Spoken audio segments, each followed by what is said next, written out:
Hi everyone. I want to show you this video about Kiev that's burning in the Ukraine because this is 2011, a day in Kiev, and Kiev has right in the city they have a free university, unlike the US. Free public university, like lots of Europe has free universities. And I didn't know this, but in Kiev they have churches with golden domes that have real gold. And I never went to Kiev, but I did hear that it's one of the most beautiful cities in the world. But just have a look at this.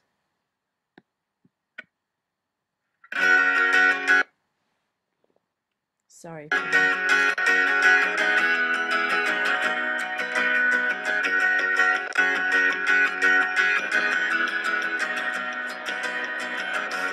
Oh, hi, I'm Megan.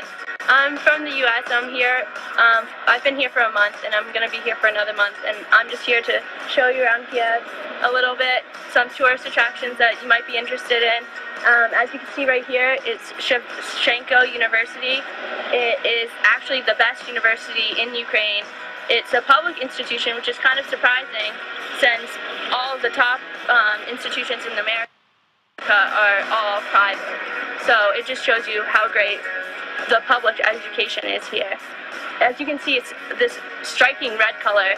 It's actually the only red you can see on the street from either side, so that's pretty outstanding. Next, we're going to go to the Opera House, so it's right down the street, so we can take you there.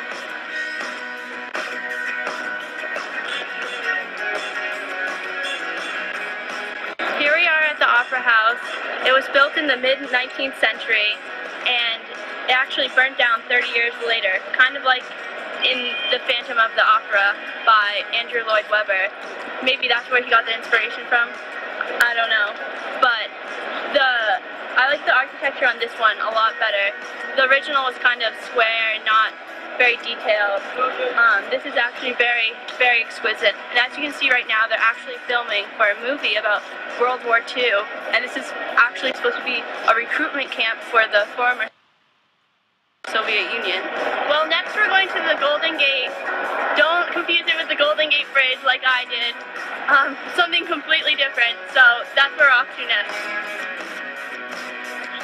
Here we are at the Golden Gate Bridge. It was built somewhere around 1037, and it actually was destroyed and then rebuilt. But I'll tell you about that more when we get inside.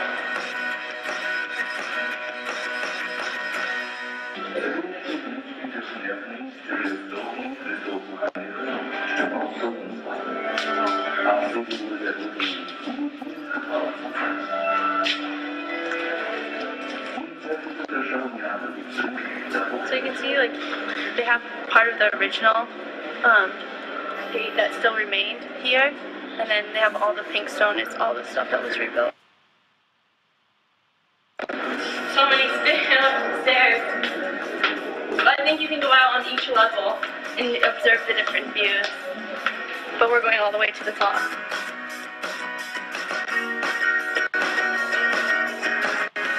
The reason it has the name of Golden Gate is because it was made out of a gold-like material that they say you could have seen from a mile away. So, as being one of the first things you would have seen coming into the city, it'll make a great first impression.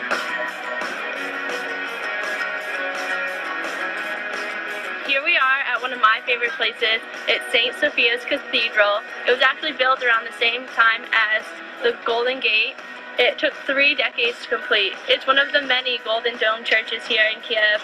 They're my favorite part of the city. They're just beautiful to look at. And it's just amazing that it's actual real gold on top of all these churches. So they have real gold on all the churches. Now she's going to go to Maidan Square, Independence Square, where all the action is happening with the protesters. So have a listen to that. You see, some of these bells are really old, from like 1946.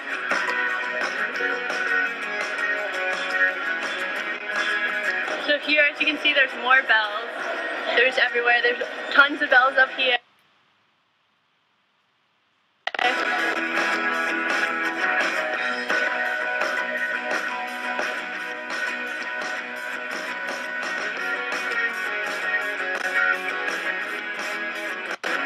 Well, here we are at St. Michael's Monastery. It was built actually in the Middle Ages, so a really long time ago, but it was destroyed in World War II by the Soviet Union. So it was only rebuilt a decade ago, so only like 10 years ago it was rebuilt. And it's kind of interesting because it faces St. Sophia. It's almost like they're in competition with each other over which one has like the best architecture or the most golden domes. But for me, my favorite is St. Michael's.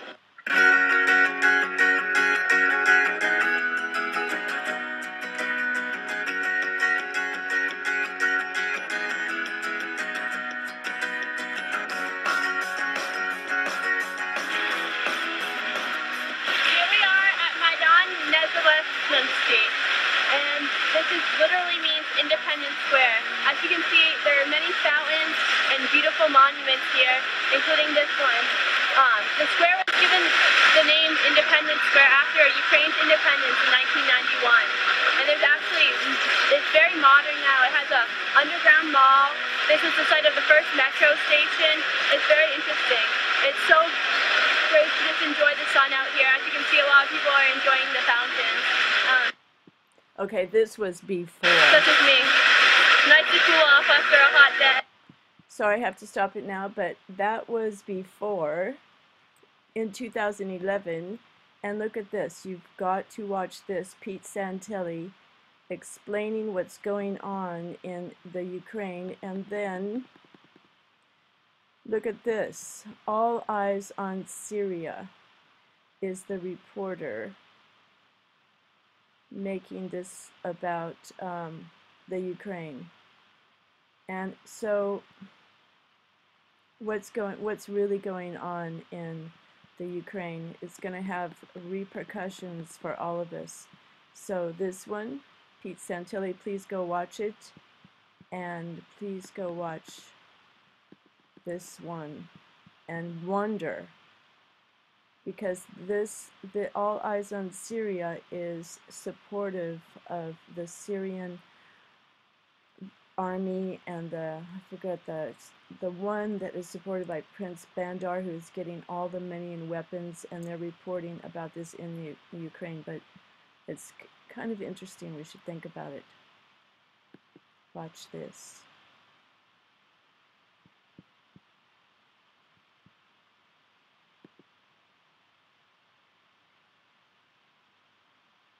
Come on.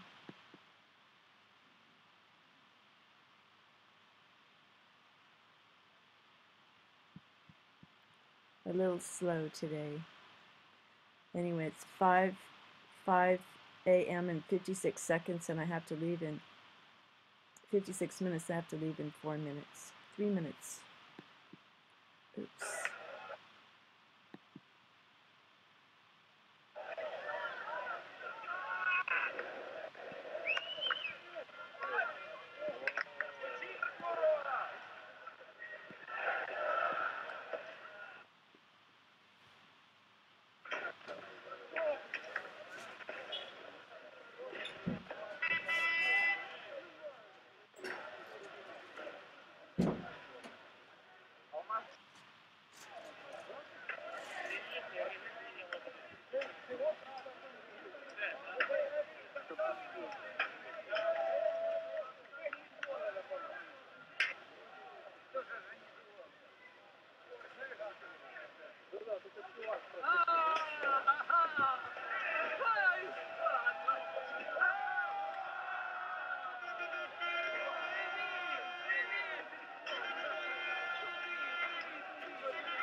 Well, anyway, we really have to think about what is going on there and what could happen in the USA, and who are these people who are who is fomenting this and giving these people weapons. And maybe this is going to turn into an Islamic civil war, where a huge civil war all over the Ukraine, a beautiful city that, when I saw it first protesting, there were families out there with kids on their shoulders, and anyway, are they falling into the hands of the New World Order? Seems like it. Okay, check it out for yourselves. Thanks for watching. Sorry for the pausing videos and everything. Gotta go, gotta run. Bye for now. God bless everyone with the truth. Be saved by Jesus Christ. He loves us, and this is all part of a big plan. Bye for now.